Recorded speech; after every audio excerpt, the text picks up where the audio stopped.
Hi guys, welcome back to my channel. It's your girl Oge and I'm back with another video. Today I have a visitor, like a visitor, a guest on my channel, and her name is Ozioma, and Ozioma is a student in the University of Bradford as well. She's also a master's student, and in this video we are going to discuss our experience. I know that I've been the one talking about my experience like all through my videos I've been posting, and now I just brought somebody else to like discuss with you guys, like explain to you guys how she really feels from my own point of view, because it's looking like maybe me, I'm just doing like one-sided something. So now we're going to do like, it's going to be like one-on-one. I'm going to ask her questions and she's going to like let me know how I experienced in Bradford and the UK and the University of Bradford has been so far, like everything in general. So yeah, welcome to my channel. How has your experience been in the UK so far? Like UK, not Bradford, not the University of Bradford. UK. Yeah. Generally. Like, to be fair, it's not been anything. So like it's not been anything like, okay, obviously like it's not what I was used to in Nigeria, but like it's just been there. Like so, nothing like, extra really. So there's an obvious difference. Right now it's snowing and you cannot just wear the things that you wear on a normal day outside in Nigeria. You can't wear them out now. In reality. Yeah, so that but okay, so maybe the weather. And then you said UK generally, and I came to UK for school. So I also say the educational system is different. Okay, so now let's talk about school. What is like different? Like, what was your first impression when on the first day you went to class? What was the first impression? My first impression was Nigeria finished us with education. Like Nigeria finished us that. I think when I like my first class experience was that our library session, like that was the first class experience I had, and then I was like, oh, so like I've not done research, but I felt like, oh, so research can be like be this easy because of how they worked it out and everything. I was like, oh no, Nigeria finished us with education. I feel like we hate school. Yeah, right? because of the system. That's true. That's true. Obviously, people here don't still like school, but I feel like for us, we'll not hate it as much as we hate it. Yeah. If we had like these things put in place. That's true. And again, I feel like the what do you call it? Exams. Like you have exams.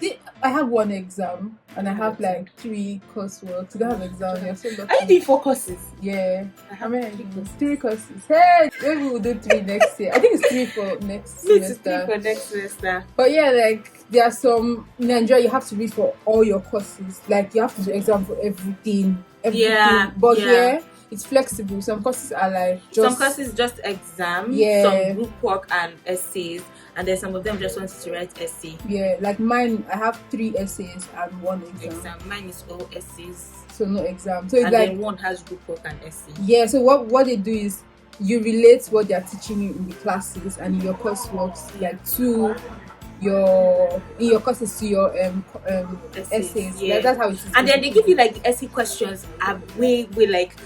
I saw my essay questions like second week of school. Yeah, so you can have an idea of what you want to do, and you have ample time to work on your stuff. That's true. Yeah, that's actually that's a plus for them here. Yeah, that one makes sense. And these people want you to pass. Yeah, they actually want you to pass. You paid money, so they will tell you paid money, bro. Like work for it's your money. You know our Nigerian lecturer. It's your money. If you misbehave, they are ready to fail you for the next 5 years to come. Nigerian lecturers don't even want you to launch in their office. These people are begging you to come to their office. Like they even assign we all have a personal tutor. Like I have my personal tutor. She has everybody has aside from like your lecturers, you have personal tutors assigned to you, so you can always go to them and ask questions. Like it makes mad sense. Yeah. So now I'm talking. Let's go personal. Let's go a little bit personal. So with your friendship life, you know that. I feel like we've had this conversation before. You want to put you on the hot seat. Now like you have to leave your friends behind. You have to leave everybody behind in Nigeria. And you're here. I feel like you have to make friends. Yeah, definitely. You have to mingle. Friends. You have to do so. How has it been for you with friendship?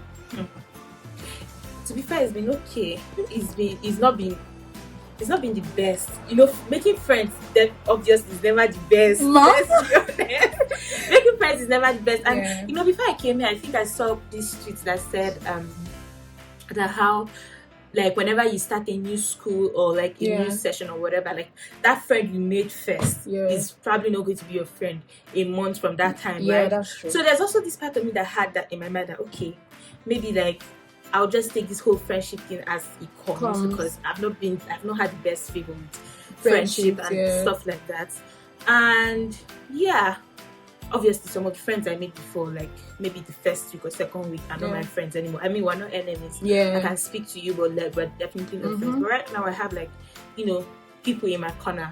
If you want to make a friend or make friends, I think you have to have things in common. You have to be in the same class, or you have to be in the same job, or you have to be in the same accommodation. Something has to put you, because if your friend is not in your accommodation and you guys are not in the same class, and how do you want to meet the person? Because that's why I said, you know, that those friends you make in the first week or like the first month, your friends, because you guys you needed a friend. You guys you just needed somebody to talk to. Then the minute everybody starts to settle in and everybody starts to know other people, you just realize that I'm out. So that's it. So, like the working and everything. So you don't just care. I've done warehouse. I've not done care because I'm not. I couldn't bring myself to do warehouse. I just couldn't. Well, which one were you planning on doing from the beginning? Okay.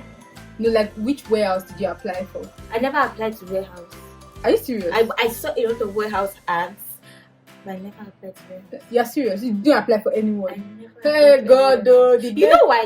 Because somebody told me, when I was checking, I saw £10, £10 and above, and I was seeing warehouse £8. I was like, bro, I'm not about to slave for £8. Yeah, their warehouse jobs are actually, it's like they pay well, like £10, £11, £12.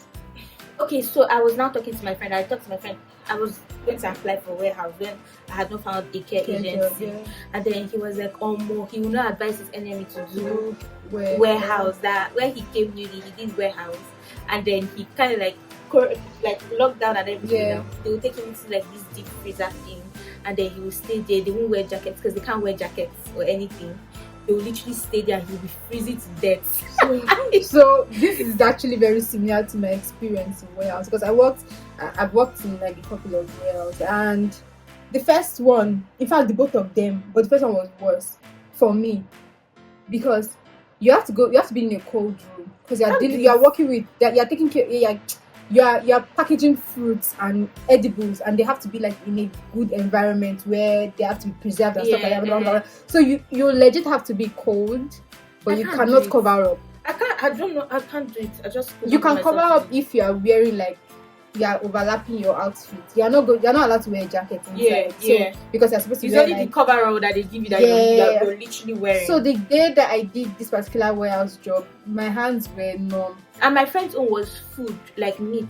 Oh Lord, his own was meat, chicken, like that was literally what mine was grapes. So you when you are done, you will not be able to feel your hands. He discouraged. I would not even go and do Asda or like those ones. Before I would think about doing warehouse for anybody. Man.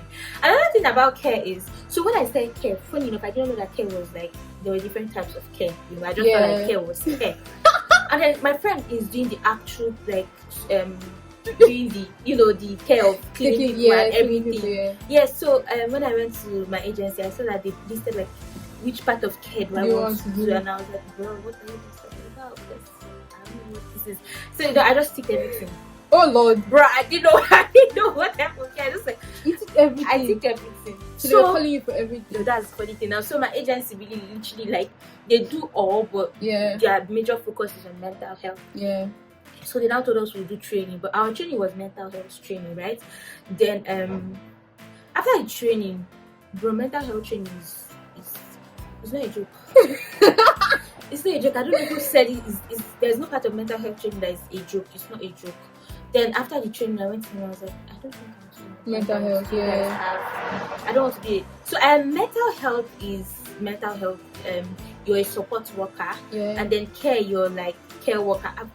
I think I'm mixing it up somehow, but like I was mental health is like you are taking care of people that that you're not cleaning them. Yeah, you're just there to support them. Yeah, like maybe they have dementia or like that. They have memory. PTSD. Yeah, those kind of things. So self-harm. Yeah. So you're just there to like watch them. Health.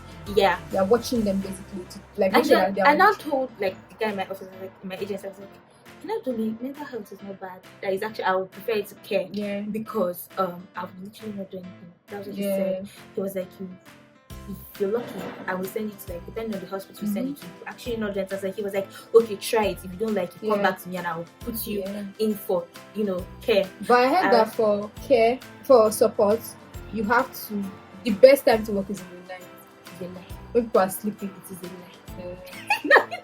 When people are sleeping, let me tell you. Okay, so let me now say this is it actually depends on the hospital that you go to, right? And my last shift, this hospital we went to is like a rehab for people from prison and stuff like that and everything. So there's this particular guy that they were like, oh, he's sleeping right now, and he had not slept 72 hours before. But 72 hours before my shift. So that he slept around 5 a.m. and that they pray he sleeps throughout, because if he wakes up, it means that the guys are the ones that will have to do the one-on-one observations with him. I was like, oh, why? They're like, oh, because he's very inappropriate with women. If he's awake, he'll probably like masturbate in front of you, say nasty things to you. So men have to take care of him. Women don't come around him. No, mental health care. You say what? Yeah, mental health care. It's not for. It's not bad. My first ever shift was with young girls. The oldest was probably 18. Self-harm. Most of them were self-harm and everything. But only one person was on one-on-one observation. But like, it wasn't bad at all. They will talk to you like they are your sisters. Obviously, you have to be like on your toes, because you don't want somebody attacking you because you thought like, oh, you're talking to. It's not bad. I cannot do care. I cannot carry anybody. As I'm like this now, I cannot do the other part of care anymore. Yeah, you can't take care. I cannot. My friend mistakenly, like, so there's this mental health hospital we went to get her, but like the ward she went to, one of the persons in the ward needed like help feeding and moving around. But like, I feel like the mental part, like obviously he also had like a mental issue, so they couldn't take him to care home. So he had to come down. So like, never again. Like, never.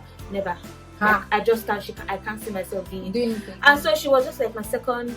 She confirmed it in my spirit that I just can't do it. If you cannot accommodate people, if you're not an accommodating person, you're not a patient person, you don't go into any part of care. And don't, like I always tell people, don't do care because of the money also. Right? And during our training, our trainer clearly said that people do it because of the money. And sometimes a lot of people get into trouble. Like, you make one silly mistake or you say one silly thing, and then you just, I remember when we were going during our trainer gave us like one too many examples about how like people made like one of the silliest mistakes in care, and then like you're a student, you're an international student, and then they're facing jail time. So like, don't do care because of money. And if you're not a patient person, if you're not an understanding person, and if you cannot fake care, nobody's forcing you to actually care for them. But if you cannot fake care, don't go into care. Just go and do another job. When you are trying to apply for a job, make sure you calculate your transport. You have to. I remember when I told my friend I was working with an agency, blah blah blah blah blah. She told me, I was like, leads. She now said, make sure you calculate how much you're going to be spending. Then you know how much you're being paid. Based on your spending per month, how has it been? I feel, because people say that staying in Bradford is very cheap. We know that staying in Bradford is actually very cheap. But how cheap has it been for you? Like on a scale of, okay, let's not give a scale, but how much is the range that you spend every month? If you can calculate it from your head now, like how much have you spent monthly, or do you spend monthly? Let me see, like groceries. I do groceries like twice a month. From Lidl. Lidl is cheap. If I want to say like as bad as it's bad, maybe I went and I bought what I did not need. £22 for groceries. That's at once. Okay. So before we continue, let's make sure that we understand that these girls are jebo. Wow, what happened? These girls are jebo. No, she spends £20 at a go. When she wants to buy groceries, that's once you go for you buy groceries twice every month. So that's, let's say, like for £40. Okay. Now what else do you spend money on? When I'm buying things I don't need, what am I doing in the center? Is Zara, H&M. Okay, so my is £10. £10. So that's like that's something. £50. Yeah. That's for the ajebos that now we're talking about ajebos. Why are you calling me an ajebo? Where do you sit? Where do you fall Ajebako? I eat in most of the time, but like if I want to eat out, like which is rare. Yeah. I make sure that my eating if I want to eat out in a month, I don't eat out in a month for like more than 4 times. Okay. My eating out in a month over eats. Yeah. So you can spend up like £10 for yes, for one order. So let's just say that you are eat 4 times. Let's just say that you're spending like £100 in a month. every month. Yeah. See, it's spending. Okay. So your travel process to the UK, how was it for you? Like, was it difficult? Was it? I used number one example. I used agents. I used agents too. So, but like, in as much as I used an agent, I was like fully involved in like my process and everything. But it wasn't because I used an agent. I would just say it was probably easier.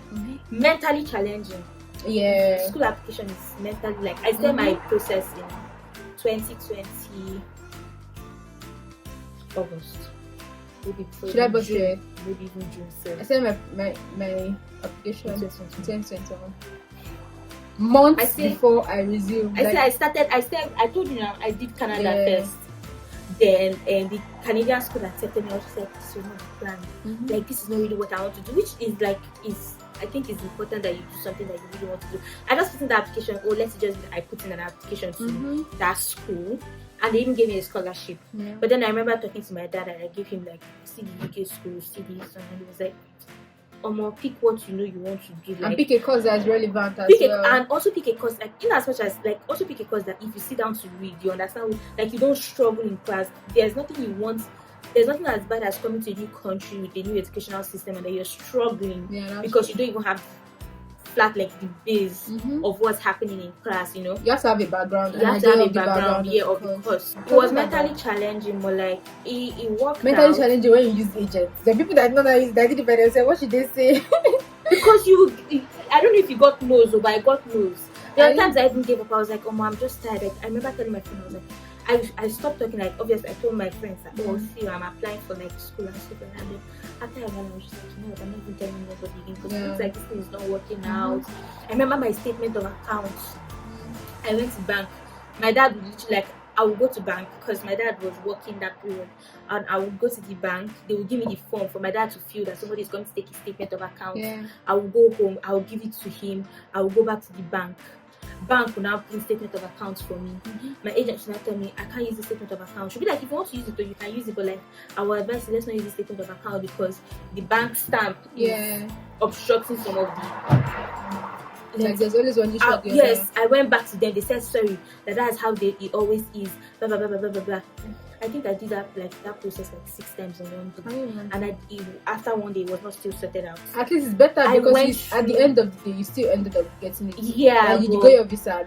I had a friend that I met at the visa center that used. His agent is just a psychopath. The agent wants to use like a what do you call those banks? A microfinance bank as his bank for his statement of account. So they basically rejected him, and he paid for priority visa. So we're expecting our visa that week, and everybody's visa came, but he's even till now he's still in Nigeria. I think you have to like try to start if you can start 6 months. You have to start before, early because you'll be seeing little tiny smelling things like my father's middle name was a problem. I had to swear affidavit for my name on my passport the name I was using, on my certificate. The name I was using in my in university was Ogechi. Then the name on my passport was Ogechukwu. So there was like my own was middle name. And my middle name was Ifunanya instead of Ifunanya Chukwu. They don't show that's my middle name too. So my middle name Ogechi and Ogechukwu. I'm like, there was no way to explain to them that Ogechi and Ogechukwu so I just had to tell that they are two and the same people. Yeah, that's not their business. And then you stand on them because the way you're trying to swear for them, everybody's also trying to swear for them. So please just start early. TB test. I went for TB test as early as 6 a.m. I left that place by 9 p.m. That TB test is a struggle. My test did not even come out. I remember not come out. I and one girl we waited. And we finished we stayed waiting for our test around 12. I'll be around 2. People that stay waiting for tests around 4 got their test. I say I cried. My mom came to pick me up. I was like, well, how would you have gotten TB now? Yeah. Where would you have gotten TB from? You want us to go to private hospital, they will check it and get back to us on the spot. It was like I was running mad. That night I couldn't sleep. Yeah, because the embassy, that's it. The embassy asks for your process has ended there. Yeah, and they have like specific centers that you can get your test from. You can't get from any hospital. Actually, the only 2 centers. Yeah, just Abuja and Lagos. Even though we are experiencing culture shocking, they're like things that we were expecting to happen. They are not things that were very new to us. Was it anything that was new to me? No. I've thought about that thing 1 too many times. There's nothing that was new to me. Nothing. Maybe the classing, like the educational system. But nothing else. That one was very new because that's our first time experiencing it. But every other thing is something that you see coming. Maybe like the US, maybe in some ways the US was different from the UK. I was like, oh, this is what was done in the UK. Yeah. But like, it wasn't also that new. It wasn't that bad.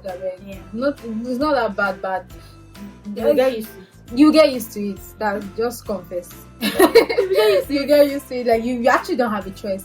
We are very good at adapting. Nigerians are very good at adapting. And you have to. At the end of the day, you have to adapt because if you don't adapt, do you want to go back? What's your concern? You just cry. You be depressed. You be sad. They have a lot of mental health facilities there. Yes, which one school has a free mental health. Your accommodation has. School has. Your GP. There's something for your GP. Your health. NHS people. NHS. You have everywhere. I'm not joking with you. You have everywhere. So if your mental health is having accidents, you gotta talk to somebody. You will feel better. You will continue. So there's really no option. The moment you realize that you don't have an option, you have to like just try your best to adapt and just get used to it. So that has been our experience so far, and I hope you guys enjoyed this video, and it was nice talking to you. It was nice being here. Yeah, it was nice hearing a different opinion from mine, and I hope you guys watched to this point. And if you did, please do not forget to subscribe. Do not forget to like. Do not forget to share and drop your opinions and your comments in the comment section because why? Because you can, period. So thank you so much for watching, and until my next video, please remember to stay safe and remember that I love you guys. Bye. Bye.